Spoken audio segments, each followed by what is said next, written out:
Welcome to a Friday night episode of Taking It to the Nub. I'm your host, Boston Jimmie, and tonight I have a very special show because I have a guest on tonight, relatively new company, Caballeros Cigars with Tabacalera Caballeros. They are based out of Canada and they do their work in the Dominican. And I'm going to be introducing you to the owner of this, the co-owner of this, Marco Accardi. All right. So we're going to bring Marco in just a moment.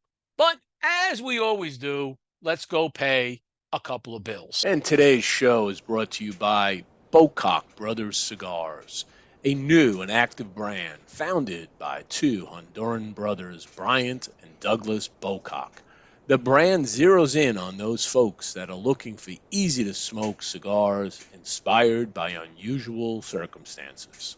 Very importantly named after their very interesting and imitable last name, Bocock. Right now, Bocock Brothers is featuring their signature edition, made at the A.J. Fernandez factory in Esteli, Nicaragua. It features an Ecuadorian Sumatra wrapper, a Nicaraguan Habano binder, and a Nicaraguan filler. Available in three popular formats, a Robusto, a Toro, and a Gordo. You can check out Bocock Brothers Cigars at www.bocockbrothers.com. And today's show is brought to you by Platinum Nova Cigars. Platinum Nova is a family-owned and operated premium cigar company. Only the highest vintage tobacco and the most skilled hand workmanship go into the making of each Platinum Nova cigar. This results in a timeless blend of art and craftsmanship. The Nova brand and the family's work are a tribute and an honor to their grandfather to always remember him and his infinite passion for the finest cigars. Their love for cigars started with their grandfather, a dedicated master blender and entrepreneur in the cigar industry. So the next time you're looking for that exquisite cigar experience, pick up a Platinum Nova. You can check them out at Platinum Nova Cigars, www.novacigar.com, and on their Facebook, Instagram, and Twitter channels. This episode of Taking It to the Nub is sponsored by the Box Press Cigar app, the ultimate cigar smoking experience. With Box Pressed, you can easily catalog cigars with your own virtual humidor. Quickly rate and record notes for any cigar using the Smoke Session feature. Receive intelligent cigar recommendations based on your personal taste profile and access exclusive discounts from top cigar brands. You can even shop your favorite cigars directly in the app, then automatically sync the order to your virtual humidor, plus so much more. Download Box Press today by typing bxpr.sd/install into any web browser and discover the world of cigars like never before. That's bxpr.sd/install. And today's show is brought to you by All Saints Cigars, a company founded in 2019 and headed up by industry veteran Mickey Pegg and his two friends, Martin Corboy, a successful restaurateur, and Frank Leo, an Air Force Academy graduate military veteran. As Mickey explains it, they were all sitting down talking and smoking cigars, and finally they decided that they would do this thing together. It was time. Mickey said, I decided if I'm going to work hard at it, it should be something I love. Besides, a tough day with a cigar is better than a great day doing anything else. Soon after, they began the process of launching All Saints Cigars, jokingly referring to themselves as the Holy Trinity, St. Michael, St. Martin, and St. Francis. They chose for their logo the cross of St. James, the patron saint of Nicaragua, the country where their cigars would be produced. You can check out All Saints Cigars at www.allsaintscigars.com. All right. Let us bring Marco in. Marco. Polo. Oh, That's good. I like that. Welcome to Taking It to the Nub on a Friday night instead of a Saturday night. And I'm glad you were able to make the time to come on the show. All the way from where in Canada are you? We're in the Toronto area. Toronto. I have a good friend of mine who lives up in Toronto. I met him over in Japan, and we've been friends ever since for a long time. Great place. I've been up there a few times. Whenever you come up this way next time, you got to come and see me, Jimmie. I got a lot of nice cigars for you to try. I'm gonna have to put you in touch with my friend because he might want to talk to you about a nice cigars. And you also have the best. You actually have the best part of the falls too. I've been on both sides, and the Toronto side's better than the American side. Yeah, yeah, the You know, Canadian side is.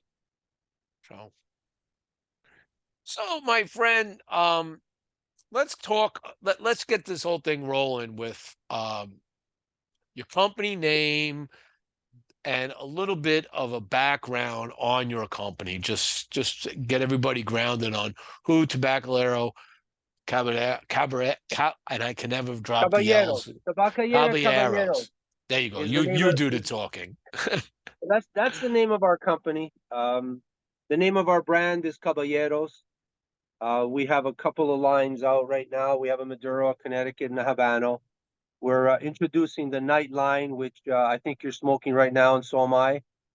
Um, going to be a little bit of a different cigar, more of a premium cigar than the other line, although the other line is very good. Um, Myself, I've been in the industry for almost 30 years. My partner, Christian, that runs the factory, he's been doing it since he's been 8 years old. You know, he paid his dues, sweep the floors, um, did whatever it had to, whatever he had to do, rolled, bunching, the whole 9 yards. And now, now we own a factory. Actually, he owns a factory, and we own two factories. Um, so, we have a little bit of experience. I mean, we're a small company. We're making about 250,000 sticks a year. We're Are happy you with ma- that. are you making 250,000 sticks for your own brand, or you make them for others too? Yeah, no, just for our own brand right now. We Just we for you. we do the other factory does a little bit of private labeling, but we do mainly for our own brand right now. So, Okay. and we're happy with that because we want to keep the quality down. I mean, the quality, you know, good. Um, the production is small, so we can do that. The sourcing of the tobaccos and everything that goes into making a cigar. Well, the night that we're smoking right here, um, and this is the first time I picked this up because I've been saving them to review for you. And I always like to keep in my environment until, for a little while just to make sure everything's the same. But a nice, almost cinnamonly like spice on the front end, a little bit of sweetness in there, um, kind of a little bold on the nasals on a retrohale. What is that? What you would expect out of it? Actually, that's exactly what I'm tasting right now. I just did the retro hail, and I'm getting the boldness, and the cigar is blended stronger. I'll tell you the story about the cigar. So I was at the factory about 2 years ago, and Christian, I started smoking the cigar.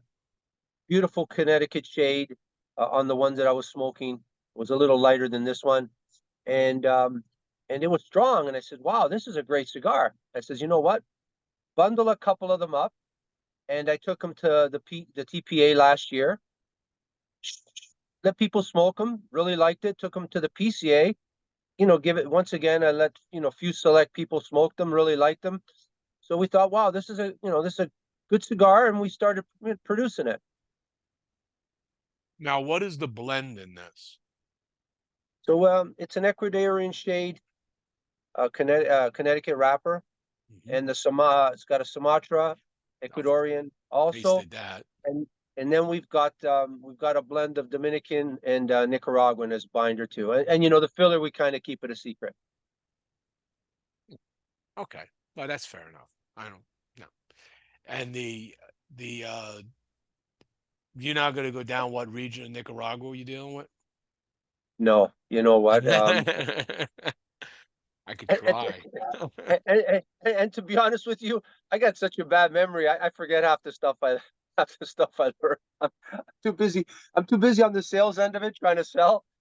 So Ah, I'm, yes. I'm forgetting all the all that blending and all that stuff. But we're uh, that's his job at the factory, and I don't get involved. I don't get involved. I get involved in the sense that my opinions and what I think and stuff, but the actual blending is done by Christian, Okay. and so far he's doing a very good job. I mean, you Yeah, smoke some of the stuff that we blended, I so have. I have. We'll talk about that in a little bit. I'll pull some of those up and walk through with everybody in case they haven't seen it. Um, the this one comes in just the one Toro, or do you have other Vitolas? no, we have the Toro. We're probably introducing this blend in a Habano, but we have it only in the Toro right now, and we're getting ready to release it. We're gonna probably show it at the PCA and then start releasing it. We've been selling it in Canada probably for about month to 2 months, Okay. um, with a very very good response. A lot of people really love the cigar. That's Um, why there's an olive drab band on this. So by the way, folks, let's break this ice. If you're in Canada and you all wonder about why we keep fighting the FDA crap in this country, this is what they have. All cigars in Canada have to have a band that looks like this. yeah, This is it. You don't get nothing fancy. and They look all the same on the shelf. so it's called the Night. So that's the Mhm. new line we're coming out with. We actually have um, two box press coming out of Cameroon and San Andreas, 56 by 6.5, which we can't wait to release. Really good cigars. Um, but so we're the dilemma is because we have this green label and it's so simple and different. We're not sure if we should release it in this format or put a new band on it. That's what we're contemplating right now. What's your opinion on What do something? you all think out there? Chime in. You can put it in the comments. Would it be cool just to market a cigar in the United States that has just the olive drab band like you would see in Canada and say, hey, this is what it looks like, or should he go full bore and just do a fancy band? You Yeah, no, guys can that's comment as we go on. so. On the recent trip I had to the U.S., I did a lot of people did sample it. Very very good response. Um, what do you think of it? So far, it's nice. I'm getting earthiness in it right now too. So there's a certain amount. It's a kind of a gritty earth that I'm getting. Um, Still getting a little bit of that. There's still that sweetness. That Sumatra is going to play on the tongue the whole way through. I could feel it already. It's going to Yeah, be a common undertone. I think the burn right now is looking pretty decent. It doesn't yeah, look like I it's got going to have any problems. Doesn't look like it's doing any underburn on the side. So the bottom of the cigar is not getting, sometimes when you start burning a cigar, you start seeing it indenting on the edge, meaning that it's not burning the wrapper. It's starting to burn in. It's not doing that. So that's good. What is the MSRP on this cigar in um. America? Forget taxation and everything. Just what would you Well, say? you know what? We're probably the MSRP is going to be anywhere between $10 to $12. All right, sweet spot. All right, that's Yeah, about where it should be. it might even be less. I mean, depends on boxing and stuff like that. Because we're actually the box we're actually going with is remember Rocky Patel came out with that box. It was a pre-Castro tobacco in it. Yeah. That simple, simple rustic type of look. That's a cigar box we're going with it. So you're gonna go with the old classic Cuban, almost cardboard like boxes. They Yeah, were around the paper around wood or whatever it is. They did. and lately I've been having like this the thought here. I mean, why are like the cigars that we launched, why they are what they are, and the cigar we're launching and I'm starting to realize it has to do kind of with our background, more of that classic type of background as opposed to coming out with with something simple but just a very good cigar. A lot of these guys are coming up with all these crazy ideas and crazy names, and that's amazing. and that probably reflects a lot on their personality and stuff. But I think mine and Christian's personality is more like simple, classic, trying to put out a good cigar with just a simple band and just a lot of simplicity. Yeah, I mean, you can go either way. I mean, I've had this debate. One of our viewers right now, Kevin Kamish Paro, he runs the New England Cigar Militia. We've had this debate about does packaging really, really matter? And I'm like going, it can be an eye-catching thing, but the reality is it might catch my eye. I might sell a cigar, but if that cigar is not good, that packaging don't mean anything, right? You're absolutely If right. it, You're absolutely right. if And you're in and a that cigar shop and you talk to the tobacconist and he understands your profile and he says, you know what, I want you to try this. And you smoke it and you go, I like that. You're gonna buy five, maybe a box, and be like, I don't care what the band looks like. I'm gonna throw the band away anyway, or I'm gonna give it to somebody who uses bands for something. absolutely. You know what? The cigar is a long game. I mean, like an idea today is a year away. So once we're thinking of an idea or tobaccos or a blend we're doing, I mean, we're not selling that in 4 months from now. We're trying to age that for a year and up, and use tobaccos that have been aged for a long time too.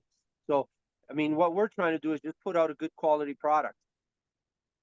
Now, you You know, mentioned at the beginning of the show that when you introduced yourself, uh, you've been in the business 30 years. So what were yeah. you doing before you were doing this?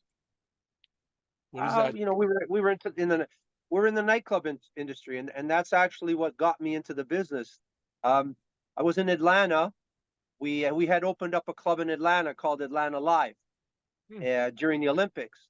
So I was down there before we opened up, actually, for checking out the club before we were opening it, and that's where I smoked my first cigar. Really And fabulous. it's funny that after that we had about a 6 months to a year later we had sold the clubs, and I got into the cigar business. And then what were you doing what in the cigar business were you doing? Like you were doing Well, cigars or were you doing shops or a bit of both. We had opened up some shops. I was doing some importing, bringing in product from the Dominican Republic back then. I kind of got out of it because the government was changing a lot of the rules, and I didn't think. up in Canada? Yeah, they Okay. were to do with taxation, right? So I Mhm. didn't feel comfortable with what they were doing at the time. They didn't know what they were doing, so I kind of got out of bringing importing and stuff back then.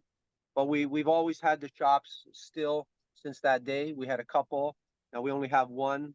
I'm actually in one of the shops now that we have. There's no smoking allowed here, but being Mhm. after hours, I'm in the slash smoking room, storage room, whatever it is. So I'm going to go back to pricing for a second. Okay, so everybody understands olive drab band, that's what you get in Canada. This cigar you said is between $10, $13 US MSRP. What is it in Canada? It's $20. There's a $20 cigar in Canada. Yeah, How do you yeah. sell them? Like Do people like buy can, cigars in can Canada? you imagine? Can you imagine this, Jimmy? Imagine selling a $400 Bahiki in a cardboard green box. If you buy a 10 pack, it's going to cost you $4,000 for a 56, for a 10 in a cardboard green box. But it is what it is. We adapt. But you are absolutely right what you said in the beginning about fighting for your rights. Over here we don't have any rights. I mean, they basically tell us what to do and we do it. You know, I know I've had people, I've shipped cigars to Canada, to friends, and they've made it through customs, and I did everything legit where I actually said they contain cigars. I said if customs picks it up, you pay the tax on it. I'm not breaking any laws. You go do your thing, you pay the tax. And Yeah. they never get, the postal service just shows up with the cigars to whoever's house I'm sending it to. But how many cigars are you allowed to bring into Canada duty free from America when you visit? It's 50. All right, I how think many I'm pretty sure over how many trips? well, it's 50 per visit over a certain amount of days, which, and I'm pretty sure that doesn't only have to do with from the U.S. It has to do with anywhere in the world when you're bringing in tobacco products into Canada. Okay, But but it there's has a to do time it has to span. do over a certain amount of days. I don't think on a day trip you can bring in 50 cigars. I think you have to be gone for 48 hours at least. So you could be gone for 48 hours. You go to Detroit. You can pick up cigars, spend a day or so in Detroit, or even run your business down in Detroit, Michigan, Ohio, Wisconsin, do your thing, and then go back with 50 cigars. Now, when you leave, how does that work? If you're going to be opening up retail shops accounts in America, do they count that's an in, Oh, how does that work? no, no, we're not shipping from Canada. No, Oh, that was stay. I mean, You have an American yeah, warehouse. we have our distributor set up and everything's running out of the Dominican Republic. No, we're not.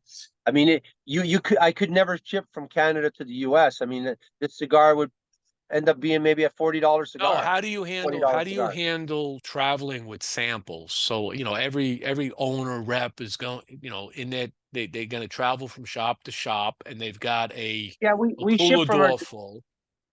we ship from our distributor. Okay. Basically, we ship from our distributor and we send samples out to our shop to the shops and stuff, and everything is done via there. Nothing is done via here. So you don't bring cigars with you if to go visit shops in the US. You So send not them beforehand? Yeah, yeah, yeah. If Okay. I'm bringing anything, it's just for a personal, just to smoke. It would be sent beforehand.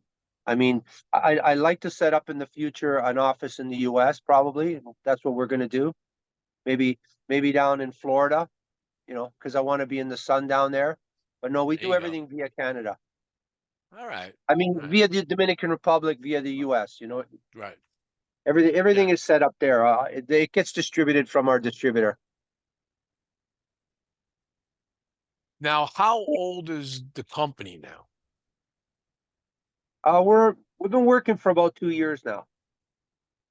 I mean, officially it's about a year because we had some problems with the factory and stuff. Um, but we've been at it for almost 2 years, myself and Christian, maybe more. Now, Christian has a background in blending cigars. Yeah, he's very well rounded. Okay. I'll tell you a funny story. So so if you go on our Instagram, there's one page where there's one whatever a post where he's actually sitting rolling a cigar. So what happened was we were at Palma and we were talking to Hochi, and we were buying some tobaccos from him. And he says, "Well, you've never been to my you've never had a tour of my factory." He said to his guy, I think it was Henderson, Henderson, take them around and show them the factory. So we're going around the factory, and we actually get to a place where Christian used to sit and work and roll cigars. So I got him to sit down and he rolled a cigar, and I taped it and I put it on our Instagram. So if you get a chance, take a look at it. He's actually rolling a cigar. That's the seat that he worked at when he was at Palma. How long was he working at Palma? I don't remember that. I don't remember how many years he worked there. I know he worked there for a while. I'm gonna take a moment here. I'm gonna share your website for a second so people can see what this is all about. All right, so this is the website, tabacaleracaballeros.com. If you go to the homepage, you're gonna get an about, you get the products that you currently have. Oh, you've got some news here from Boston Jimmie. That's fantastic. Yeah, we have Yes, to that actually update it. We have to put more stuff of yourself there, by the way. well, you'll have a YouTube video to put up soon. Uh, yes, that Connecticut Torah was phenomenal. We'll talk about that in a little while, maybe after the break. Um, then there's an about us. This kind of gives the background about who you are. Founded in 2022, so a little over a year actually going. Um, a lot of experience. This is Marco and Christian right there. Uh, so Boston, go back for a second. So if you see that picture there, right, that's the where it was me and Christian. We're actually buying tobacco, right, from one of the growers, and I'm Christian. I'm still towering over Christian that he's actually standing on his tippy toes and I'm bending down. So that's why we're kind of laughing if you look at that picture there. Yeah, yeah. How many times have you been to a barn in your life? Um, Not as many times as I like to, like because Isn't it? this end of the business, I'm just kind of I'm newer at it than I'd like to be. You know, the growing part, the barns and all that stuff. I'm I'm I'm getting there, but there's not enough days. You know, I'm concentrating more on. I mean, I'm focusing more on the selling part, so I'm not spending as much time in the DR as I'd like. Okay.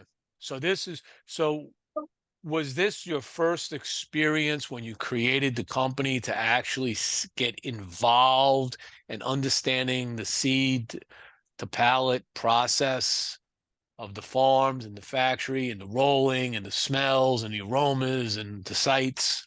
Or did you see something like that prior in your life?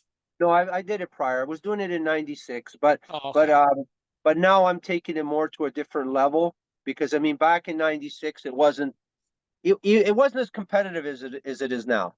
So and Right. the difference I'm finding now on this end of the business is that everybody wants more knowledge. Everybody wants to know that seed, where it came from, how it's growing, where it's growing, the processes, the tastes of it, the notes. Whereas I think maybe pre-COVID, maybe 5, 10 years ago, it wasn't as much about the notes and everything. I'm finding the newer generation just wants a lot more knowledge, whereas before it was just smoking a cigar, and if you enjoyed the way it tasted, and um, you know you weren't necessarily analyzing the notes. I mean, you were picking them up, but you weren't analyzing them. Right. So I find that there's a lot more technicality to it now. There is. And I'll say to folks, see this right here?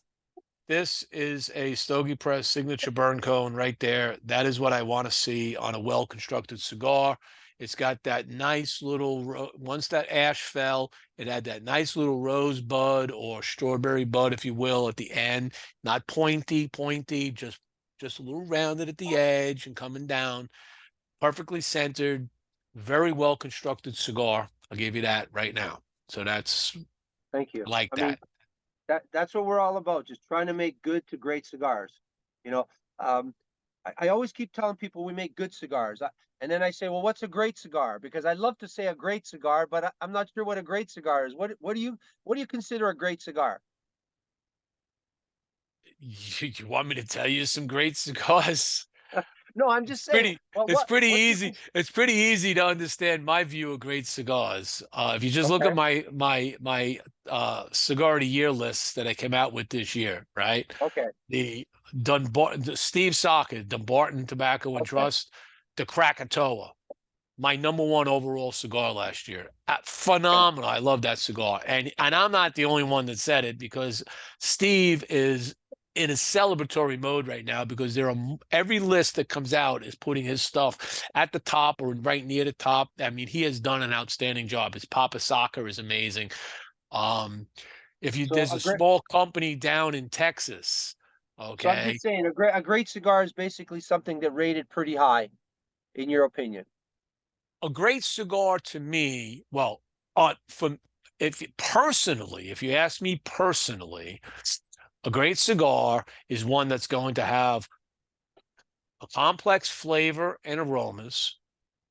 It's going to not over, it doesn't have to be overly complex, but it has to have nice transitions. It's got to be balanced. It has to have a magnificent burn. Okay. It I don't want, people jump on me when I say this, but I don't like flaky ashes, right? Yeah. I don't if you're sitting down in a lounge and you are not in a t-shirt and jeans, right? But you're sitting there with a nice suit after work, if you're, in that kind of a business line, and you want to relax with your friends, and you're smoking a cigar, and you're getting the ash keeps flaking off all over your suit and your tie. It's like that's not a great cigar. It could be a fabulous tasting cigar, but the burn that now dings it, right? Um, and price doesn't, you could put the price to experience in there if you want. I mean, I have, $10 cigars that perform just as great as $20, $30 cigars. So Yeah. is a $10 cigar great and the $30 cigar not so great because it costs more? No, they're still a great cigar.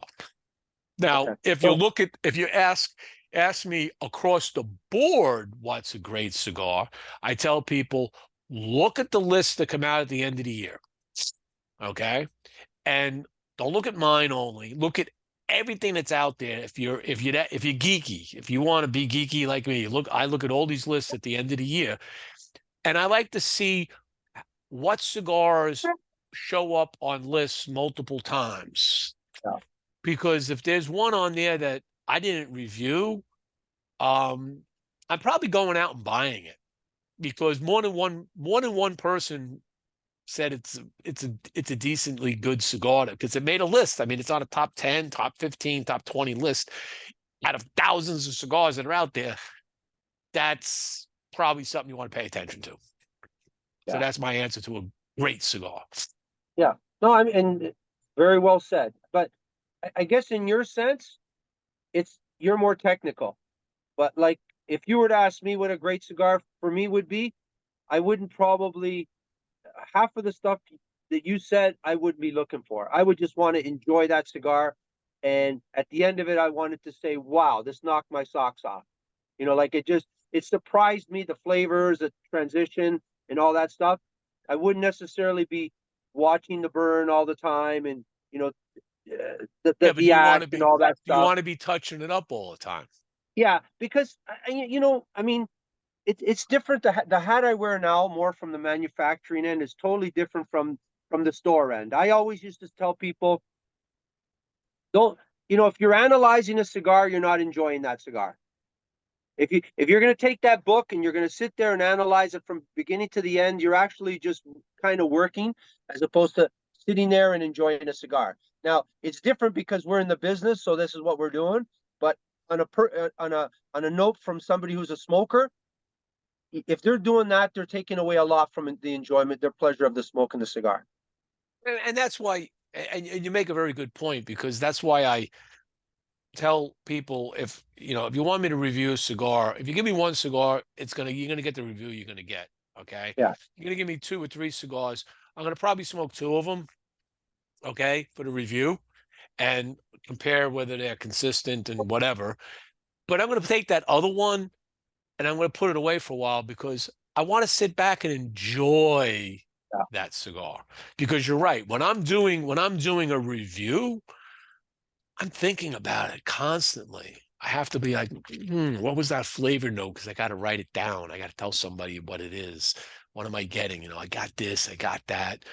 I want to just enjoy cigars once in a while, like everybody yeah, else. yeah. And that's I mean that's both hats are great, right? Like I kind of don't enjoy the cigar as much when I'm trying to analyze it. Especially like if we're doing something like this right now, we're kind of keep an eye on the burn and stuff. But otherwise, I like to sit there and just enjoy the cigar. And at the end of it, I want to uh, see how it burned and what I thought about it and stuff. Like I just want to go wow. Like I've had a lot of cigars that I didn't expect to just go wow at the end of it. Right. Yeah. Yeah. And sometimes things surprise you, and then there's some that they look really nice. They are attractive, and then I pick it up and I smoke it, and I'm like, just a letdown. Even the smell, the pre-light aromas, sometimes I smell. It's like, oh man, it smells so good. There's a nuttiness on the end, and then you fire it up, and you're like going, where did that go? When Yeah, did that come into the smoke? And it just becomes a painful thing. Do sometimes. you have So like a top 5 list, a top 10 list? of what? Yeah. Overall, like No, of cigars that, you say that was in my top 5. That was in my top 10. yeah, I put one out every year. Okay. So I this didn't, I year, no, okay, I get yeah, so sorry. this year, yeah, I put it out. My list goes out on the stroke of midnight on New Year's Eve. No, sorry. Okay. That question I guess is not for you because you're actually you're actually doing the top 5, top 10. But I meant like me on a personal note. I have like the Oh, top 5, my top 5 cigars that I've smoked over my lifetime, or my top 10, and I kind of gauge cigars that way. well, I that's another question. Yeah. Let's come to that question. I'm going to take my second commercial break. This is about Okay. 2 minutes. When we come back, let's dive a little bit into that, and I'll give you my view on some of that. Okay. Um, so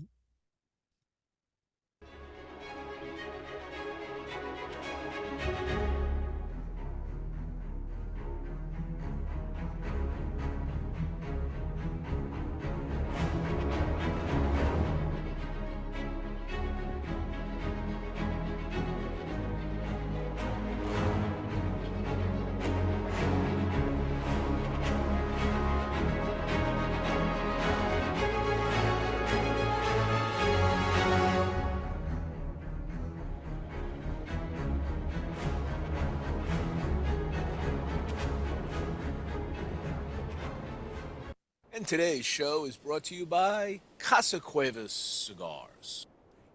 In the 19th century, Juan Cuevas, Spanish immigrant from Santander, began what was to be a family business which now spans 4 generations. Like others fortunate enough to live and work in Pinar del Rio province of Cuba, Juan commenced cultivating tobacco, turning it into a successful business.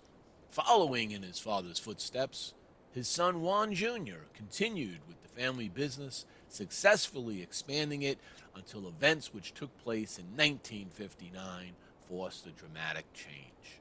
Years later, in the Ciabo Valley of the Dominican Republic, Luis Cuevas Sr., Juan Jr.'s son, carried on the family tradition of handcrafting fine cigars in the family's cigar factory, Tabacalera Las Lavas.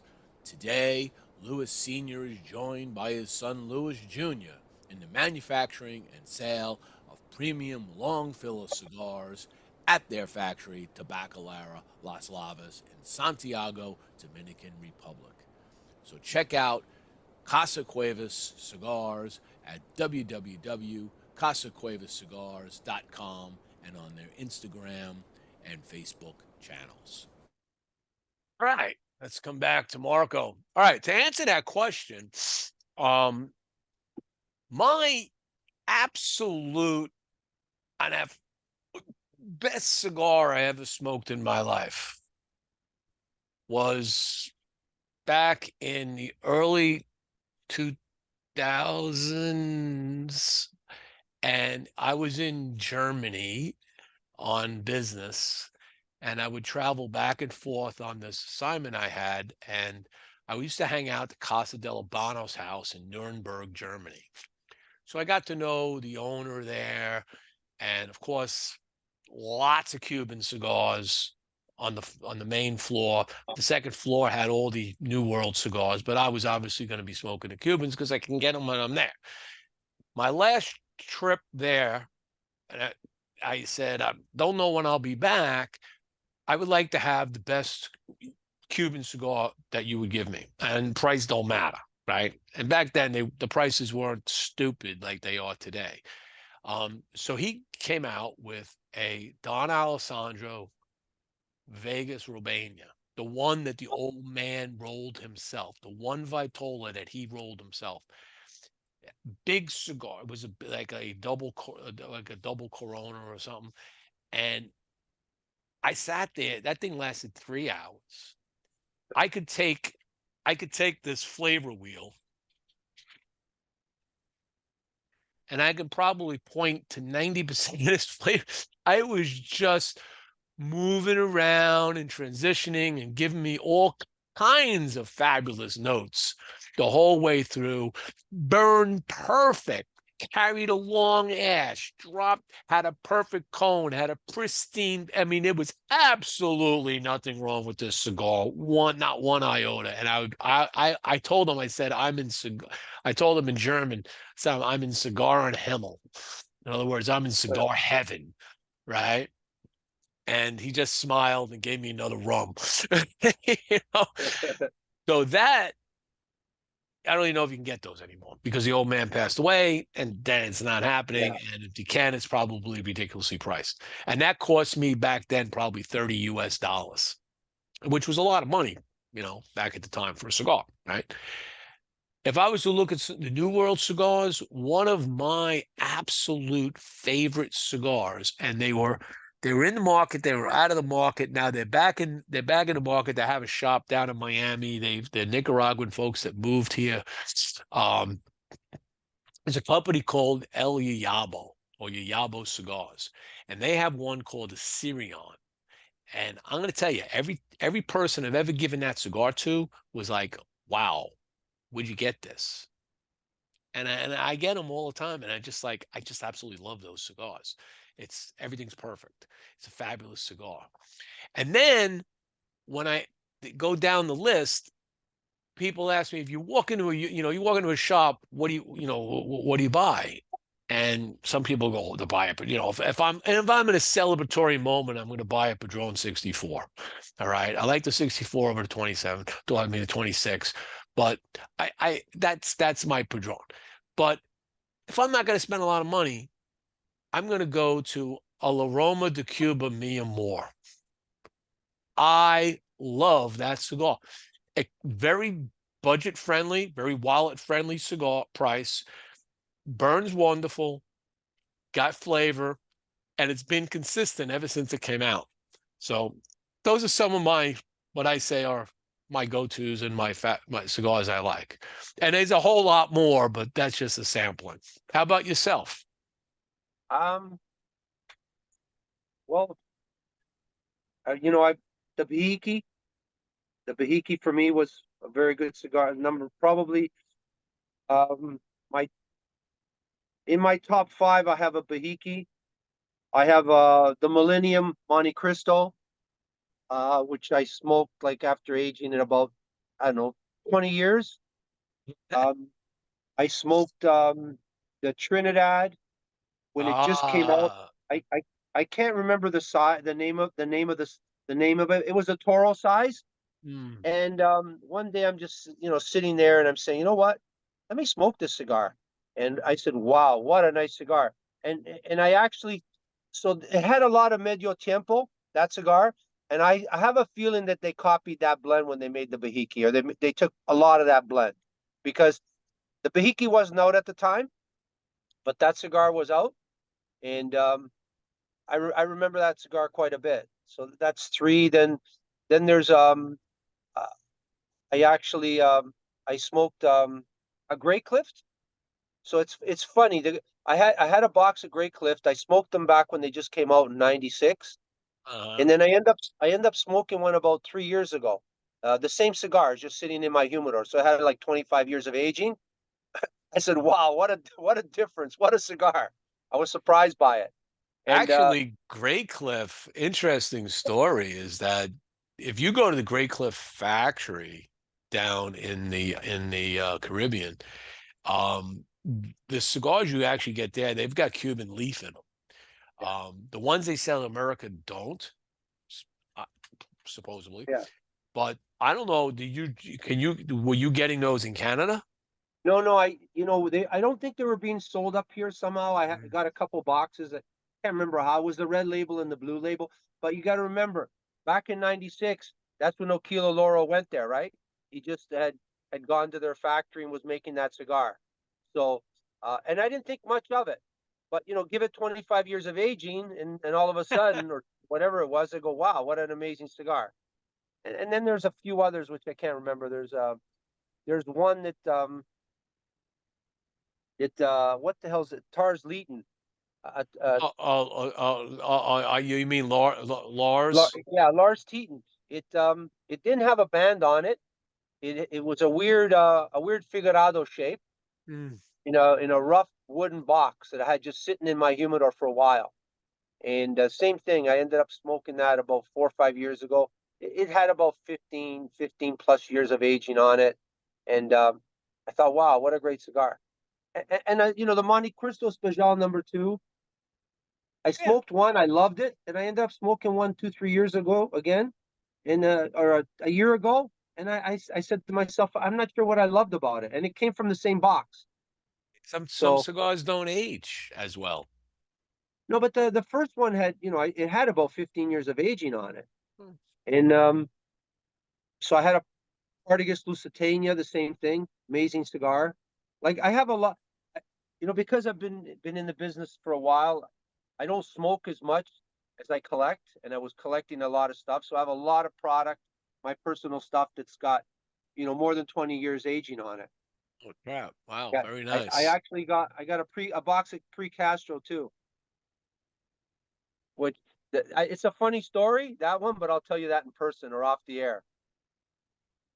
Yeah, I'll show you some stuff off the air because I was in a trip to Dublin years ago, and I was at the James Fox Company in Dublin. And long story short, we were having the interview down in the basement, and the store manager breaks out these boxes that are in these cabinets behind him, and I'm literally telling you that he broke out a box. There's one. I have photos of all of these.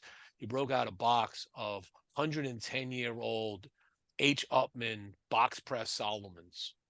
Wow. 110 years old, full box, Yeah. still oily. I'm like, that's, Yeah. don't you smoke these? What do you do? What does somebody do with these? Are you going to keep them forever? Yeah. They're eventually going to turn to paper. I'm sorry. Eventually, they're Yeah. not going to be perfect. Yeah, if they're not maintained properly. I mean, but if the box is sealed, they're amazing. I noticed that once you open up an aged box, that's when the aging process seems to accelerate. Oh, okay. But when they're Yeah. when they're sealed, they seem to maintain a lot better. Hmm. But if you ever come up here, I'm going to treat you to some interesting stuff. Oh, I'm planning a trip up there because I have to go visit. Like I said, I have a friend of mine. He lives in Paris. Up there. You know what Paris is, right? How far is Yeah, Paris from you? Paris, Ontario. I think an hour. Okay. So we're going to be we're going to be planning a trip up there shortly once because I'm retiring at the end of this month, and we've got some things I want to do, and I promised him I got to come up there and visit him again. And he's got his own band and everything. He has a Pink Floyd tribute band that he does.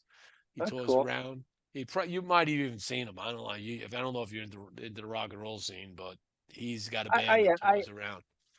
I am, but not to the point where I'm, chasing around bands and stuff like that. More just on the listening end. But your commercial had reminded me something. So, Tabacalera Caballeros, what it is we paid homage to the city of Santiago de Caballeros. That's why we Okay. called it Caballeros, right? Because the city of Caballeros Santiago is called, Santiago de Caballeros, Yeah. and so we Right. we pay tribute to that, and the cigar coming out tonight is paying tribute to that, and the next 2 cigars we got coming out are going to pay even more tribute to that. Well, this is burning very nice. Um, I'm going to say that the flavor hasn't accelerated. It's kind of maintaining right now where it was at. Um, I have to put my mind on it a little more. But if you're just a regular cigar smoker not paying attention, you got pleasant Yeah, flavors. it's a classic nutty, Yeah, but more of yeah. a but more of a full I more of a full nutty, I guess, depending on your palate. Mm. I mean, it's not overwhelming. It's medium to full. I'm saying, but once again, it depends on the person's palate too. And I'm going to tell you, when people talk about pairing cigars, like one of the things I love pairing with is red wine. okay? Just red wine. And this cigar seems to be going very well with this Menage a Trois red blend because there's a nice sweetness in this, not over sweet, but it's got a nice subtle sweetness that's complementing the sweetness in this, and it's adding the berry to it that Yeah. is What do you blend. think of ports then? You must like ports. Oh, I do love ports. Oh my God. I was just over in Portugal early last year, and I came home with some bottles of port. And It, it, it's crazy the port scene over there, isn't it? Where they're selling you glasses of kinds of vintage ports in the oh, bars. what I like is when you walk down the street, and there's that one street you go to where the old lady is outside her house, and they have the little chocolate cups, and they Yeah. pour the port wine in the chocolate cup. So you drink it, and then you eat the cup, and I, I, it's like €2.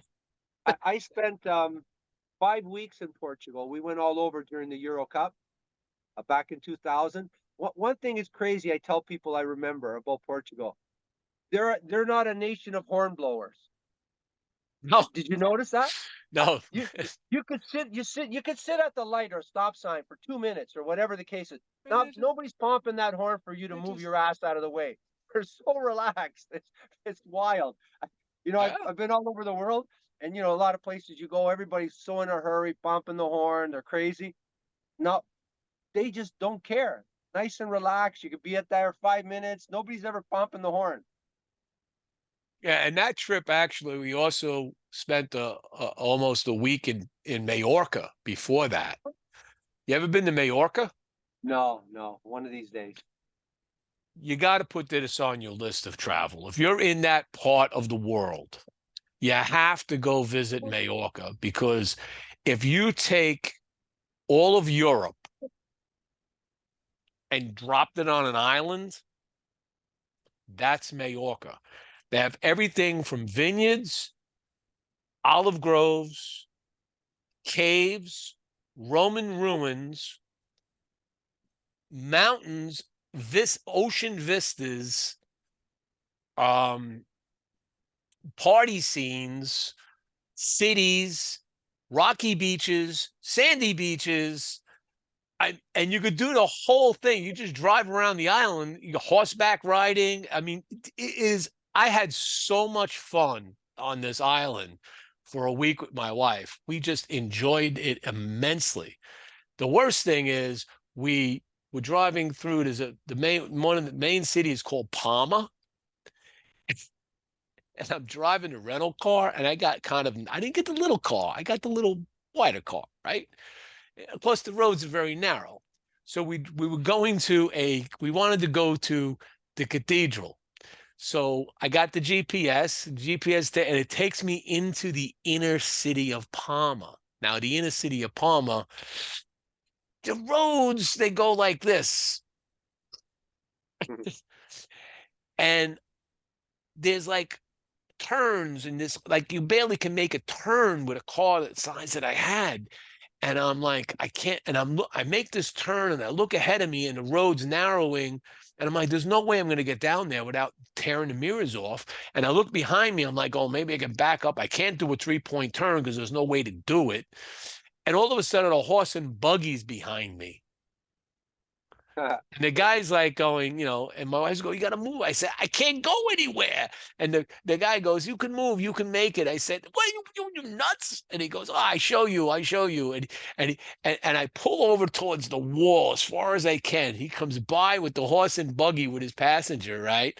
And the wheel of the horse and buggy is like an inch away from my mirror on the driver's side of the car. And he passes me. And then he gets in front, he goes, follow me, right? And I'm like, okay. And I get behind him and I follow him and I go through this narrow part where there's buildings on both sides, right? And it narrows in and you don't turn this way, you don't turn this way because you're going to bang the mirror, right? And I get through, there's like about 2 inches here and 2 inches there. And he navigates me down this path into a like a center where there is a like 1,000-year-old olive tree right in front of us, which is pretty amazing. And then he leaves. And then I'm like, now I got to get out of here because I don't want to be driving around here. So we figured out that you just follow a taxi cab, and there's the road that has the 30-kilometer mark in the middle. You follow those roads. And I got myself out, parked the car, and then we walked back in, and we get to the cathedral. And who do you think's at the cathedral along the edge? All the horse and buggies. And there's the guy with the horse and buggy who's kind of like talking to his other friend with the horse and buggy, and they're kind of pointing to us, and they're like, yeah, the stupid Americans, right? So he came over, and I saw him, and I said thank you for getting us out of this jam. I said, how much for a horse and buggy ride? It's like 20 minutes, like 110 euros or something. Like I said, you know what? Here's 120 euros. Give me your horse and buggy ride, because it wasn't for you, I would have crashed my car. And he gives us a tour through everything we just went through. We lived the whole thing, except this time he's pointing out all what's important, explains everything to us. And it was just, that was a European vacation, man. It was just be careful when you drive a car in Europe. That's all I could say. Yeah, for sure. Well, the only city I've driven in a lot of cities in Europe. We've never driven in. I was afraid to not afraid, but I never drove in Rome. Rome is a crazy place. But I guess with Yeah. now with the GPS, it's different. But back then, I mean, you to get to point A, even though you're 2 minutes walking away, it takes you a 20-minute ride because you got to go all over the place just to get to point A, where you could Oh just yeah. walk there in 2 minutes. And you had a map put out on the front of your dashboard to try to Yeah, figure out, or an atlas, trying to it was figure out where you're going. different back then. GPS now is incredible. Yeah, I mean, you cover, another 10 years, the car is going to drive itself through everything, so you don't have to worry about it. Yeah, But, so true. but yeah, and I haven't been to Italy yet. Italy is on the bucket list. I do want to get over there. Been to Germany, obviously, been to France, been to Sweden. I like Sweden. Sweden's pretty cool. Been Yeah, to been to Moscow a couple of times. Looked over my shoulder everywhere I went. yeah, for sure. Careful what I said inside of a bar. Who's listening? you know. But a lot of fun. Japan. I lived Europe, in Japan. Europe is cool. Traveling is fun, eh? So you're retired now. When you're retiring, does that mean you're giving up Stogie Press or? Oh no. I have told this industry since I started, and more as I got traction, that when I retire, I'm going to blow this platform up like you've never seen. I'm doing things, and I have something I can't talk right now about, but we're getting ready to launch something really, really special. I'm hoping to have everything ready to show at PCA for what we're going to do, but we're going to do something that's, I think, is going to flip the script a little on from a media perspective of what we're doing. So I'm working on it. It requires me to actually use my engineering mind. I'm actually coding stuff up right now. So Good. I I'm solving little problems every night to put this platform together that I'm doing. Well, And I'm having a blast doing it. I'm learning. I'm like writing another master's thesis on how to do this stuff. what I want to say And is on behalf of the boutique brands, we really appreciate you because you do give us a platform. I mean, it's harder for the small guy to get out there and you know make people aware of our product and give us a chance to engage with our audience. So I really do appreciate what you're doing for us, myself, and for all the boutique brands. I appreciate that. And believe me, I love to give back to the boutiques because I started with them. When everybody else was dealing with the big guys, I came in at the bottom. And I said, they gave me love. I gave them love back, and I still give them love, because if it wasn't for them, I wouldn't be here. Right? And what a lot of people don't realize is that all these big brands were boutique brands 30 years ago, 40 years ago, Absolutely. 20 years ago. So they Absolutely. they gotta start trying to give the boutique brands a try because all the big brands they don't need your help. They don't need anybody's help. They Yeah, got tons of money and tons of budget, and they they're the sell millions of cigars. Coca-Cola, they're the Coca-Cola, the Budweiser of the Yeah, industry, yeah. right? You know. They're selling hundreds of millions of sticks a year. Some of them 20 million, 30 million. They don't need they don't need people to post, oh, I'm smoking a Padron today, I'm smoking a Fuente. You know, it's great, but really give the boutique brands a try for Funny, some of the people out there. I've never reviewed a Padron. I've smoked them. I've smoked a bunch of different Padrones. I've never reviewed a Padron because I always said to myself, what am I going to say about a Padron that people already know? You know what, Jimmy? It's funny. I'm talking to a retailer, and you know, and he and I, you know, I'm telling him about the challenges of a boutique brand and stuff, and he goes to me, "Hey, Padron in the beginning only had 3 accounts and couldn't get any more." And so when I think about that, you know, think about the days where, you know, everybody's telling you, well, you know what, you're not established yet, or you still need to pay your dues. I just think about that and I say to myself, you know what, I got way more than three accounts, so I'm going to keep going for it.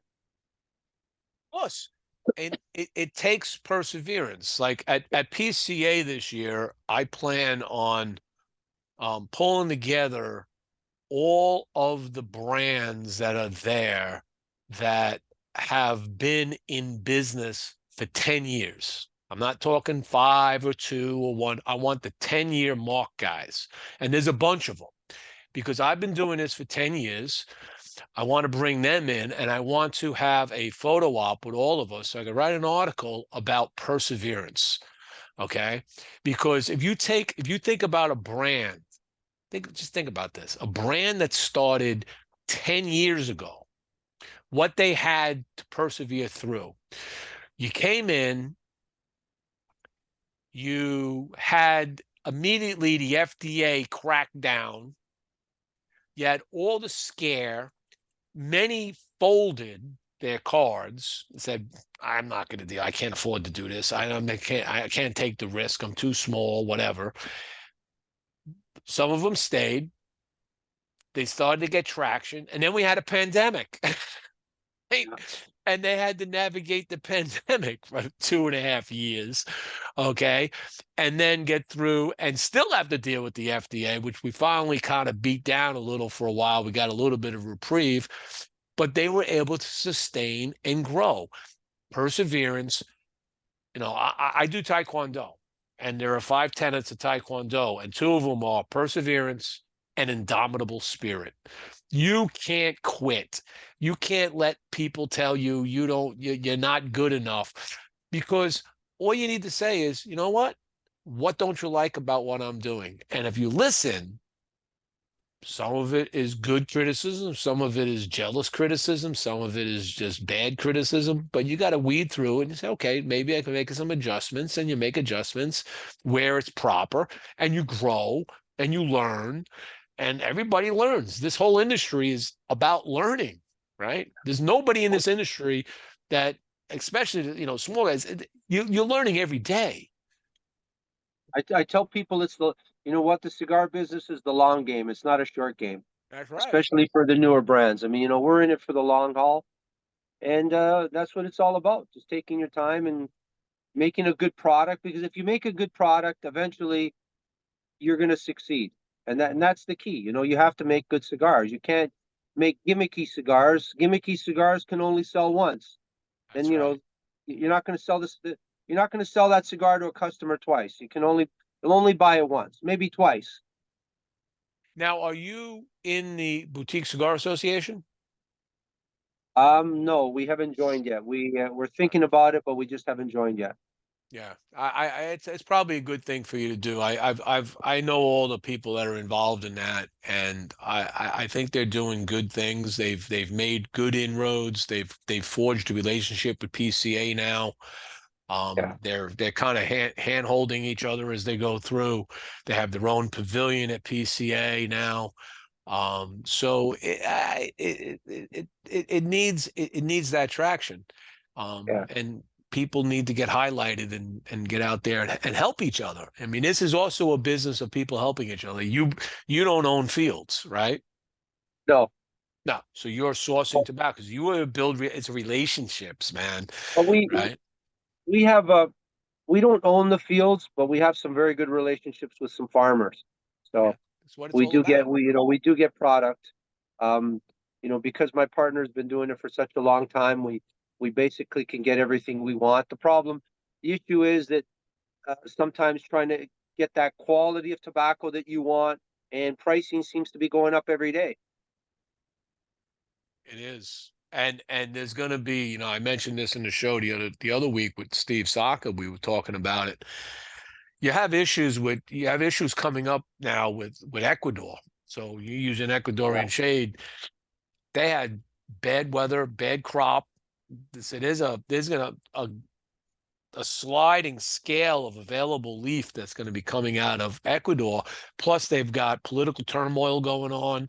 They've got issues going on in Ecuador, which are causing problems in the market space. yeah, So people are going to be looking to source from other places. Like when I look at my list and I did the analytics on it, I realized that I'm a big, or at least was a big San Andreas wrapper guy. I enjoyed San Andreas, right? I like that leaf. I like the flavor of that leaf. So years in the past, a lot of the cigars were San Andreas wrapper, San Andreas wrapper, San Andreas wrapper. This year, the number one wrapper, if you add up all the cigars in the list and you look at the majority of the wrapper, Ecuadorian Habano. Okay. And if you put all the varietals of Ecuadorian leaf, the shade, and anything else, Ecuador number one wrapper. yeah. Now, But if that's not available, or it reduces, which makes the price go up, right? Where you going to get wrapper? And now you got to start looking at places like Ecuador. I mean, not like Nicaragua, Dominican. I mean, they're not necessarily known for wrapper. yeah, but in our case, because we're a small company and we don't, I mean, we're happy with 50 to 100 accounts. We don't want more than that. We have product. We have like 20,000 sticks sitting in the U.S. and we have another 150,000 sticks ready, sitting in our humidor in the DR, ready to go, just aging every day. So we won't have issues for a while, and we keep, we keep making cigars every day. So Okay. we're not gonna take on what we can't handle. We would rather take less accounts than more accounts, So so that how we can many? fulfill. So how many accounts do you have in the U.S. right now? We have close to about 15 to 20. We have a Okay. whole bunch of So, commitments coming. Just because a lot of guys don't have shelf space, and the timing wasn't right with this, with December and stuff. Some of them are going to make commitments at the PCA. are you Um, going to PCA? yes, we are. I will see. Are We're you going to we're be de- there, or are you going to just are you got a booth, or are you going to just kind of be there? well, we were going to get a booth, and now we're debating whether we're going to or not, because I mean, we don't have.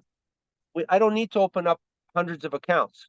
Right. So it's kind of like, do I go there and you know, in the budget for that, and we really don't need hundreds of accounts. Right. So we're debating whether we should have a booth or not. We were going to have a booth, but now we're rethinking our policy on that. Okay. Well, if you're there, reach out to me because I'll be there.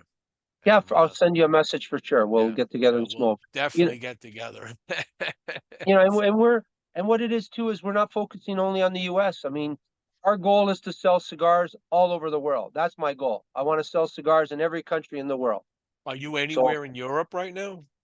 we are we're in talks with a few people there. So Okay, so you're we're working with hoping some that we distributors over in yeah Europe. yeah we're actually in talk with them, with a whole bunch of people. So hopefully that will come to fruition in the next couple of months. The Middle East. We're looking at other places too. Middle East is a big market right now. It's growing. I mean, it's pretty amazing how many cigars they like to smoke like that in Asia. It's just it's starting to blow up. Yeah, So I know when I lived in Japan and like you would smoke, when I would go out to, a bar, right? Or an it's a kai, whatever. And I would fire up a cigar, and the Japanese men, they'd come over to be like, they'd look at me and they'd be like, "Oh, you smoke hamaki." And I didn't know what that was at first. I said, and then I found out it's a cigar. That's what it means. It's rolled leaf, right? Yeah. And I say, you like hamaki? He goes, "Oh no, you boss man." That's how their view is of cigars, is the boss man. And I would Yeah. hand them cigar. I would give them a cigar, and next thing you know, I'm drinking for free. Yeah. And they're Yeah. sitting back. I think like what you just said about boss man. I think the world has been changing lately, where um the perception used to be that you were a boss man to smoke cigars, and now a lot of people are finding out that they can smoke cigars and they're affordable, whereas it used to Yep. be more of a Cuban, which was unaffordable, probably, right, in a I lot of would places. I would give tribute to Jonathan Drew and Drew Estate for making that happen. All right. When you think Yeah. about the premium cigar market, go back in the day, right? When Hanky Kellner came on the scene with Davidoff, he created the premium cigar market outside of Cuba. Okay. And it was suits and ties and, stodgy things and, big leather seats and, whatever. But that's the way it was.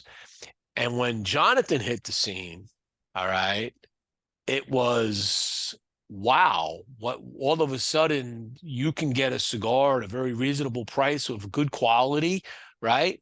And people they started gravitating to it. And then you started to get people like Pete Johnson on the market, right? With Tatawahi. All of a sudden you see the guys with the big tattoos and the t-shirts, and James Brown with down in Nicaragua.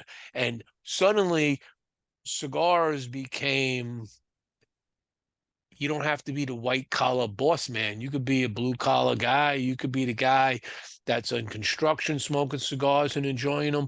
And we love that as an industry, right? Nothing better than sitting in a cigar lounge with all kinds of people. And you could be, I was in a shop in Ohio sitting down with friends, smoking cigars with some other people, other patrons, and I found out that the guy I was having this really interesting conversation with, after he left, the owner comes over to me and says, "You know what that guy is?" I said, "I have no idea." He's like one of these multi-billionaire hedge fund investors. I mean, he's worth billions of dollars, but he was so down to earth and just relaxing and having conversation about cigars that none of that mattered. It didn't matter whether you're making billions or you're making tens of thousands. It doesn't matter. It doesn't matter if you leave your political side at the door, your religion side at the door, everything else is good. And you know what I like, Jimmy? This new boom, it brought a lot more people into the cigar family, and there's just been a lot more a lot more bonding with the cigar. It just brought in a Yes. whole new, lots of a lot more blue collar people into back into the boom. COVID, what it did, because a lot of people needed a release, couldn't get out, so they were started smoking cigars and bonding over cigars, And which is this it's platform, great. and this platform hit at exactly the right time Yeah. because we were all at home and we were smoking cigars, and suddenly Zoom started to appear. And next thing you know, we're having Zoom herfs around the Yeah. world Yeah. of people sitting in their houses, smoking cigars, having conversation like a virtual cigar shop. And it hasn't stopped. Yeah. And you're right. The guys like us that smoke cigars would bring other friends in. Then they had nothing to smoke. Yeah, try this, and we brought them into the fray. And they Yeah. began. I was on a Zoom last night, and I'll just mention this tonight to anybody that's still listening. I was on a smoke in. You familiar with smoke in down here in Florida? Yep. Yeah. Yeah, so they have the Smoke-In Social, they call themselves socialites. Um, one of the group members, he's Mexican. He went Abe. down visit No, it's Abe. Abe's, isn't it? Abe. Abe's Abe, franchise? yeah, Yeah. yeah. So he went down to Mexico to visit his family in Chihuahua. And long story short, after everything he was doing, him and his cousin or something, they went out with with a kind of an ATV up in the hills and whatever. He comes down out of the hills and flips the ATV, and it lands on his arm. We're talking to him. He's got bandages from here to here. Oh, by the way, this is where his arm stops. They had to cut his arm off. Wow. Okay. It crushed it so bad and cut open the veins. All right. It took 2 hours to get him from where he was to the hospital in Mexico, in Chihuahua. Right? It's like he's nowhere near a hospital. He lost 3 pints of blood. Wow. 3 pints of blood. The doctors don't understand how he's alive, right? So they had to put him into surgery and they ended up having to cut his arm. He's got a nub right here, right? This is where it stops, right? And there's still area here. They say if it still has infection and they think it's stopped, but if it still gets bad, they're going to have to cut it again, Wow. right? And, he lives in Houston. So they set up a GoFundMe page. And this is what I love about this industry. They set up a GoFundMe page to help raise money because he doesn't have he's a special ed teacher, right? He doesn't make a lot of money, right? And they've raised they're probably going to be at close to $10,000+ already, maybe even more, all right, to raise for this young man. And he's a young man, right? That's what we do as an industry. Yeah. I, and this guy, as he's talking, if that was me, you'd be like, oh, he didn't ask for any of this. And he is just his happy, jubilant self. Even though, oh, by the way, it's his left arm and he's left-handed. So now he's got to learn how to do everything with his right hand because he doesn't have a left hand. And he's smiling and talking, and it's just like as if, yeah, whatever. I have to go. They're gonna put a prosthetic on, and I'm gonna have to deal. I mean, it's like, what? I would be like freaking out, right? Nope, he was just even keeled, and they came in and they raised money, and they continue to raise money for this young man. That's the part of this industry that I wish more people would understand that this Yeah. community does. We help each other. We help people. We don't just bunch of old fat guys smoking cigars. Yeah. Not that God I'm bless fat, them. right? Yeah. It's Amazing. true. It's true. There's a lot of heart in this industry. There I is. I think, I think smoking cigars brings out the good in a lot of people.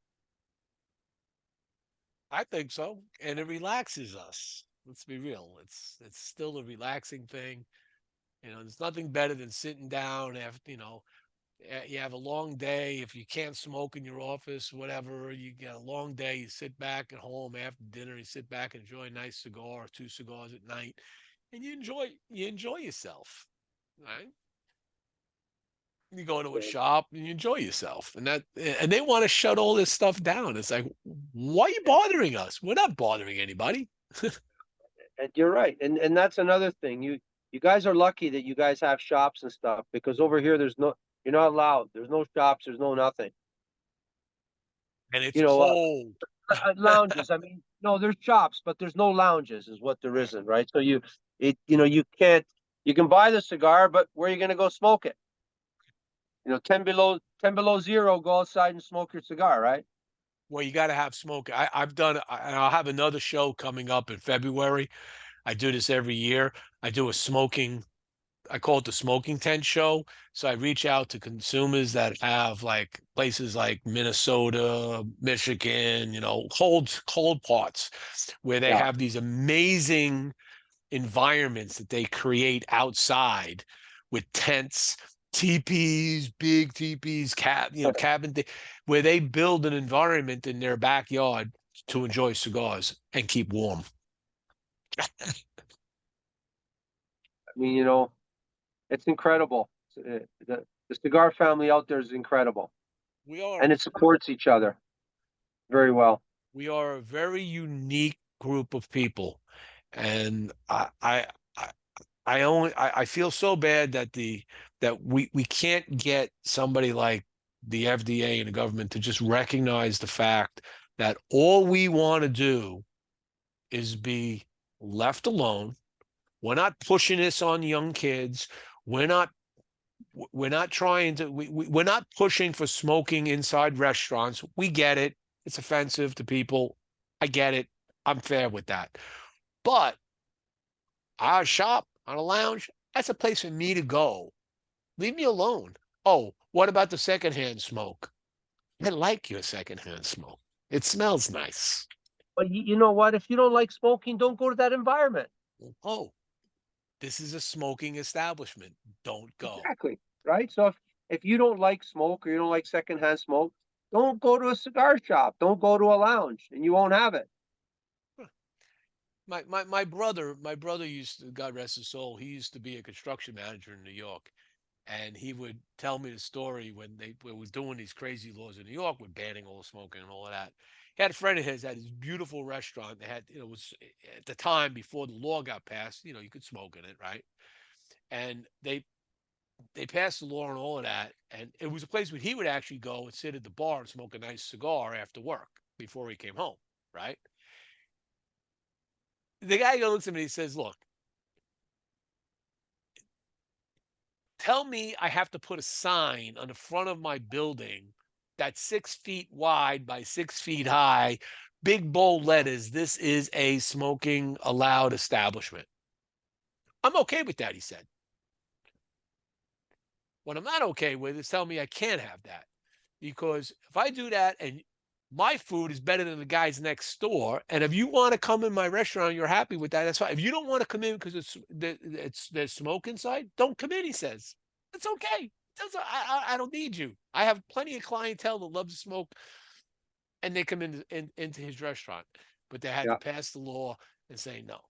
It's just Big Brother tamping down on us on every which way It's to only going Sunday. to get worse. Never going to get better. But I love you guys. You guys fight for your rights, and you succeed too. Up here, you know what? We don't have any rights. Really? None? None at all. You must still have freedom of speech. Well, follow our politics a bit, and I don't know if you'll agree with that. Yeah, okay. It's I've been to Canada a few times, but I don't pay attention to It's only getting worse and worse up here. wow. You guys think you guys are getting bad? We're way off. We're a lot worse than you guys, that's for sure. Well, we have cities like that. I mean, you got to take America in pockets, right? So New Yeah, York City, pain in the ass. New York City, if you own a cigar shop in New York City and you wish to retire, you cannot sell that shop to somebody else. You cannot give that shop to a family member. Once you retire and that's it, the license is gone and they're not opening any new shops. So that's one less shop. And the idea is one less shop, another less shop, another less shop. Before you know yeah. it, there's no cigar shops in New York City proper. Right? Why? Why? But you can drink all of this you want.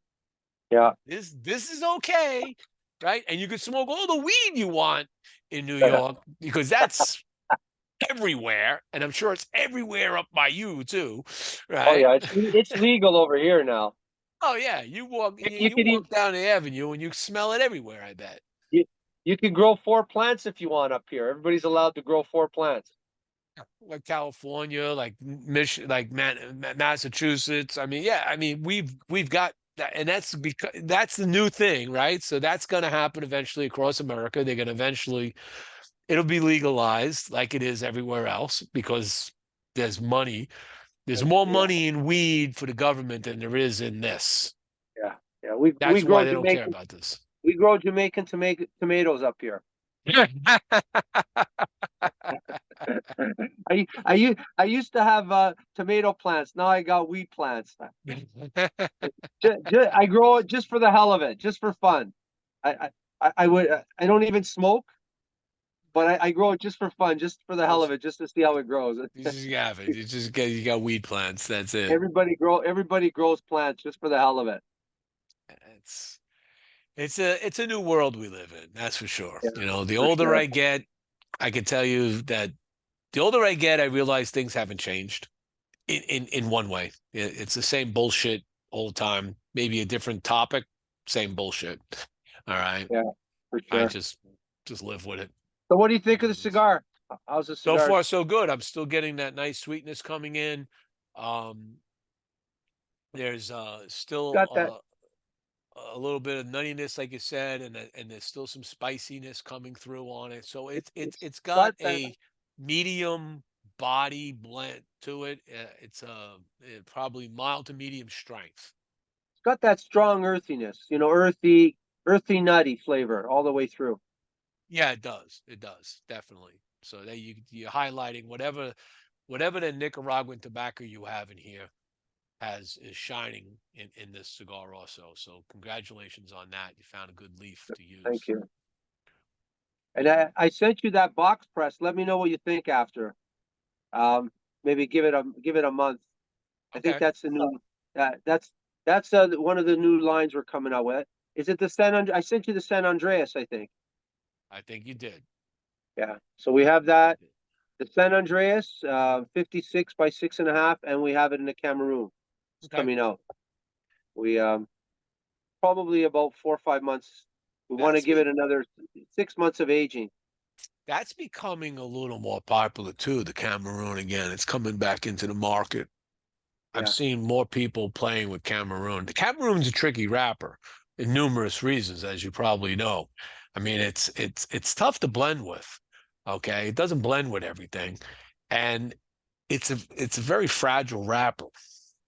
So you got to be careful how tight you fill it because when those leaves expand, I've had Cameroons where it pops the wrapper, Yeah. okay, because it can't hold it. So you have to have a good binder, right, that can hold Yeah. that together. But even then, you got to have a binder that burns right and doesn't because that wrapper is going to burn very fast because it's so thin.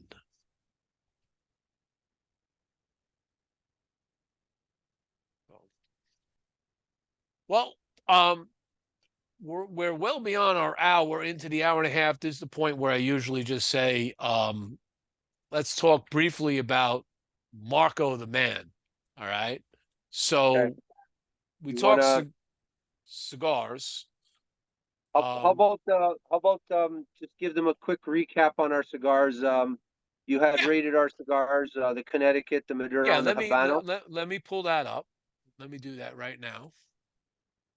Uh, Just to give some of your listeners an idea of some of our product out yep. there. Hopefully they'll get out there and give it a try. Um, get a shop in their area to carry it maybe, or go on So our these site and see. so, so we did look at four blends, early blends that were put out. The first one was the Connecticut Toro. I'll open this up for a second. So the Connecticut Toro came in three different Vitolas, most popular, Robusto Toros and Gordos, very reasonably priced. Ecuadorian Connecticut with a Sumatra binder and undisclosed fillers. Um, Beautiful looking construction. Uh, Burn, nice, nice burn cone, picked right back up, burned through, a little bit of a wave on it. So now we're 45-minute smoke for me. I enjoyed on this the fact that there was a beautiful fruity note in the beginning.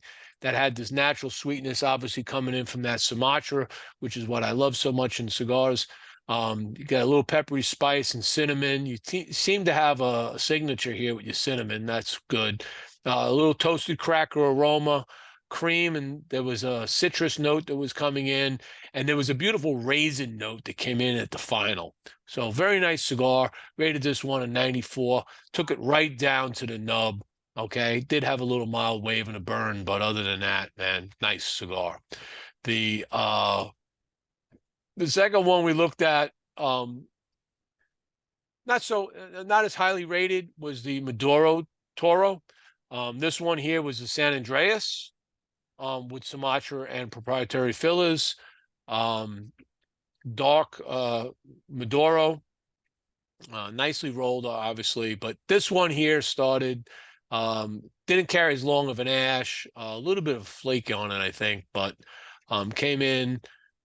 You could see it just started having some burn issues here, and you might want to talk to your partner about that as to what causes that. Just one quick note on that. It's funny that, I mean, because that cigar, we really like it, and everybody who smoked it really liked it.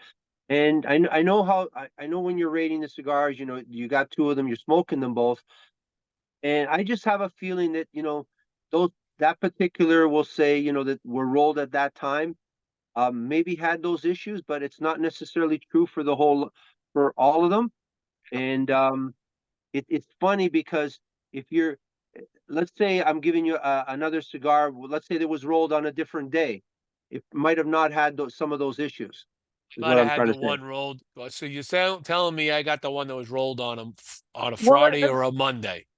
well, you know what it is. I'm trying to figure things out, right? And I'm saying to myself, you did have issues, and you would have had issues with both of them because they probably came from that same batch that was rolled that day, because a lot of other times other people that smoked it, I didn't notice a lot of those issues. So that's what I'm trying to say. Why did this occur? And I'm thinking it's the same thing, because the roller, usually what happens is a roller, he's rolling, like he'll roll his allotment for the day. So that came from that one roller that rolled that, and maybe he had a bad day, or whatever the case may be. And so that's what I'm thinking there. If those issues were probably not going to be on a lot of the other cigars, is what I'm trying to Okay, say. fair enough. Fair enough. I don't disagree with that. These are handmade products, but I got to go with what I got. No, no, You I, know, I'm not. it's No, I'm not disputing. No, I'm not disputing what you're saying. I'm just trying to. I'm reading it. I'm reading into why. Like yeah, what corrections on my end. So I'm thinking that particular batch, because those two cigars came, rolled at the same time. They're in the same bundle, right? Would be having the same issues. Probably that whole 40, 50 that were rolled would have those same issues. so do you Whereas, know in the factory operations part of the business, do you know what cigars are rolled by what roller yes, or pair of but rollers? yeah, they're all labeled. So they're labeled, they're dated, and the roller that rolls them. But in this case, we wouldn't know, because once they get into the sorting and the boxing, you don't know what Yeah, happens. It gets right. lost. It's not like Hey, every box now we put in it, who rolled it, and the date and everything. right. Okay, fair enough. And then we'll go to the last one. Um, I mean, because we're all about trying to make a better cigar. So that I'm just trying to read into, what's going on, so this way in the future we can kind of correct stuff. and then the last one was the Habano. This one came in at a 91. And this one is a Habano wrapper with a Sumatra wrapper and the undisclosed fillers. Let me ask you this question, just out of curiosity. Are the fillers all the same in these three cigars? No, Okay. All right, fair no, enough. they're all they're blended differently. Okay. Um, we're trying to get different strengths and different tastes, so we're blending them differently. Okay. So this one, the burn was nice. Little off burn right there. Little wave. Yeah, it got this little issue. It got this. It started doing the canoeing stuff on me. So, but flavor wise, and let's be real, most people care about flavors more than construction. I focus a lot on construction on my reviews. So if people, when they look at reviews, they know they can go to Stogie Press and see construction, because I do this. Not a lot of review sites will show you every bit of the burn of what happened. And even better, they don't say why I took points off or added points. So I kind of make it very clear. Well, what was nice about this one here was that it did have this beautiful cocoa aroma that came in. Had some nice, that little tangy fruit that came in with some natural sweetness. Of course, that Sumatra is always giving you that sweetness.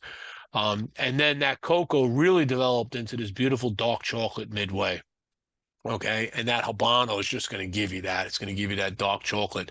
And they had some nice woody nuances with some increased spice and chocolate down to the final.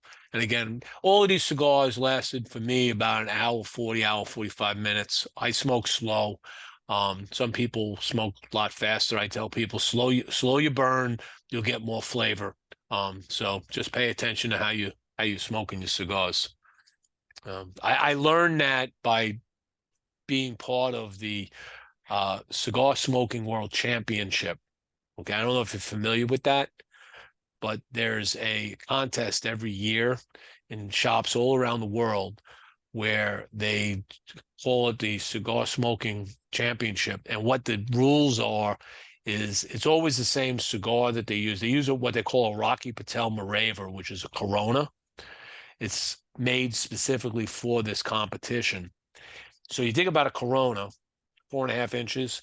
The band is put on and you can't move the band. So you basically got 3 inches to the band, right? The idea behind a contest is who can smoke the cigar the longest without it going out. Yeah. And the first 20 minutes, you got to smoke it so the ash don't drop. If the ash drops, then you lose some points, right? Most people get past that. That's pretty easy with this cigar because it's well made. But the idea is, as you're smoking it, you can't burn the band, right? So my local shop ran this contest a couple years ago. I got into it and I won at my local shop. I burned that Corona. It took me 2 hours and 10 minutes to burn that Corona. Wow. 2 hours and 10 minutes, 3 inches to the band. I stopped before the band. I won, right? 2 hours and 10 minutes.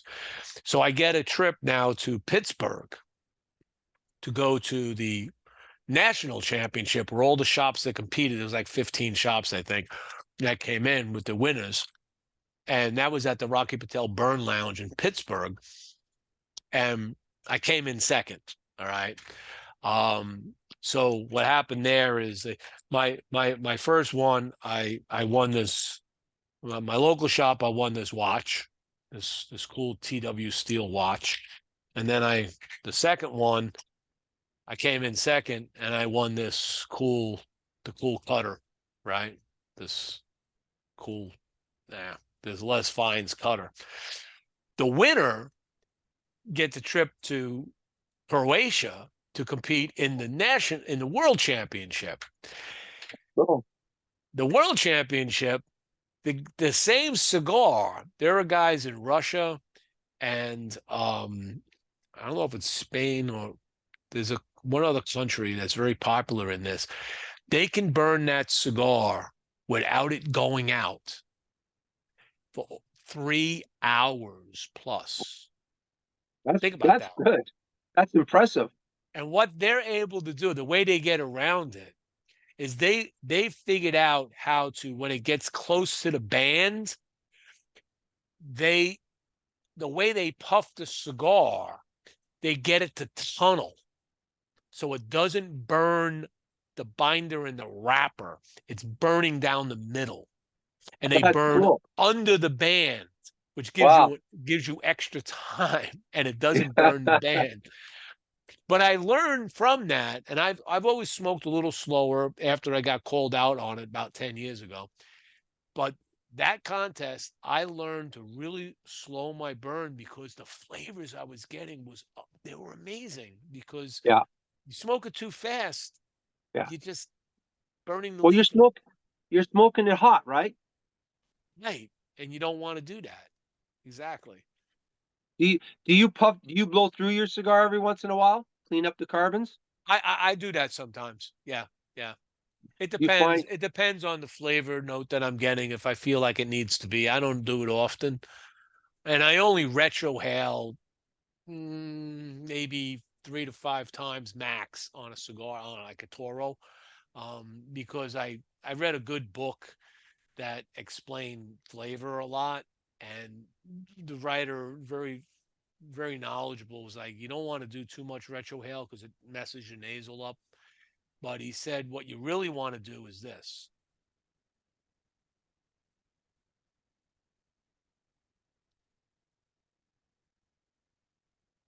yeah, I guess disperse the flavor all in all facets of your mouth. Push it to the cheeks, slowly exhale it, and then rub your gums and rub your cheeks. All right. And then Yeah. do this.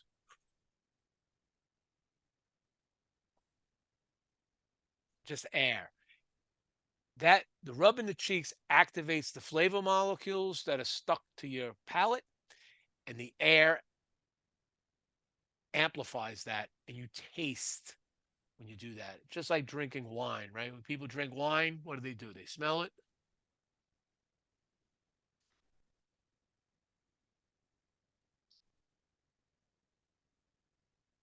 And they do the same thing. Yeah. They're very similar on how to appreciate the flavor that you So get out of it. let me ask you something. I mean, because you've been smoking for how many years now? Since 1977. Okay, so you've been smoking a long time. How how you obviously know that. Remember in the beginning, you used to get I guess your palate was a lot more fresher. You would be picking up a lot more notes. How do you keep your palate more fresher where you're picking up a lot of the notes? So when I do, so two things. First of all, when I review a cigar, it's going to be the first cigar today. All right. That's the first thing. Um, I have already had breakfast. I've already had my 2 cups of coffee. I have a glass of seltzer water. All right. That I drink when I smoke a cigar. Seltzer water just going to help cleanse the palate a little bit. Yeah. And then every cigar that I smoke is in a controlled environment. This environment is a controlled environment. If you look up here, there's a split AC system in my cigar lounge in my garage. So if it's not cool out, if it's not the right temperature outside, I make sure the heat's on or the AC's on. It's 76 degrees in here all the time. So that's Okay. where I kind of keep it. Um, so that's a controlled system. That's my engineering freak mind that does that. I have to have control. Well, you're a perfectionist. Right. Now, I mean, I if wanted I'm to say gonna sorry. I'm going to cut in. It's like on you rating the cigars, showing the burn on all the cigars. You do a great rating. I mean, um your rating of a cigar is a lot better than a lot of other people's because you're thank you. analyzing the cigars from start to finish, not only the notes but the way they're smoking and all the rest of the stuff. Yeah, thank you. Thank you. I appreciate that.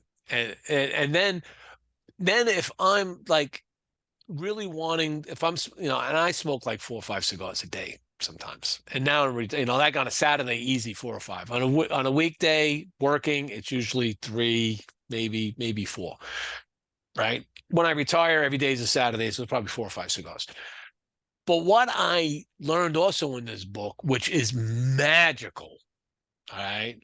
There are a number of ways to cleanse the palate, right? Some people use seltzer water. Some people use dark chocolate. Dark chocolate is a very good palate cleanser, all right? But the one thing that he brought up that I have a box of unsalted saltine crackers. I know it's an oxymoron sitting on my bar. You take one of those and you put it in your mouth and you let it dissolve like a host. Just let the whole cracker dissolve. Don't chew it. Just let it dissolve with the saliva. When you swish it around, and then you take filtered water and you drink it down and you swish it around your mouth. It resets your palate to a pH of 7. If you take a pH strip and put it on your palate, it's going to come up at 7 because of the baking soda that's in the cracker sets the palate. Now pick up, and that's after smoking 2 cigars. Now pick up a cigar and smoke it. Completely different experience because you have an absolutely clean palate. It is game changing. Wow. Well, that's a lot of knowledge out there for whoever's watching. Right? Not a lot of people Yeah. still on, hour and a half going into the show, but they may get to this if they rewatch it. They always do. I mean, this is why I love going on the Zooms and the lives and the Instagram, because you're always learning stuff every day. You Of can course. you can never know too much. Hmm. So anyway, so we have I'll, gone well into sorry, our time. one quick thing. Why don't you mention that book for a lot of people to maybe get a I hold of it? will. Because I will. Do I have it? I think right now a lot of people are wondering what that book is, myself Hold on. included. Hold on. Hold on. I have this book here. I keep it next to me under a bunch of other crap. So this book is called Cigar Bliss: Okay. Demystifying the Art of Taste. And this is by Nick Kutro. And if you don't know who Nick Kutro is the guy that created the plastic molds that you all use. Not the wood molds, the plastic molds. And this book goes through science. It interviews the big guys and talks all about flavor, how it works. It describes how your palate works. Tells you how to cleanse. Oh my God! It is. What is this book? This book is almost 200 pages That's a of must. deep knowledge. Cigar Bliss: Demystifying the Art of Taste by Nick Kutro. I highly recommend this book to any enthusiast to read and understand, and your game will change. Guaranteed. There you go. And Lena Adams just chimed in. Cigar Bliss, Nick Kutro. Yes, I'm listening. Seltzer and saltines. Listen. Lena's up. I think she's up in Brooklyn. Fabulous lady. Okay, follows me all the time. So one last thing before we leave, we can make this short. Outside of cigars, what does Marco like to do? And family. What I mean, a little bit about yourself. Problem is, I'm working too much, but I want to get back to playing golf. Yeah, it's funny, right? I'm in the DR a lot. You figure it's warm. I'd be playing. I played there maybe once a year. Um, You got to work. so so I end up playing in October. I think after a year off or something. Had the best 9 holes of my life. Couldn't believe it. I think I'm gonna stop playing. I can actually tell people I shot a 38. Couldn't believe it. But yeah, too much work, no play makes doesn't make for an interesting life. You gotta get that balance. And right now we're working way too hard.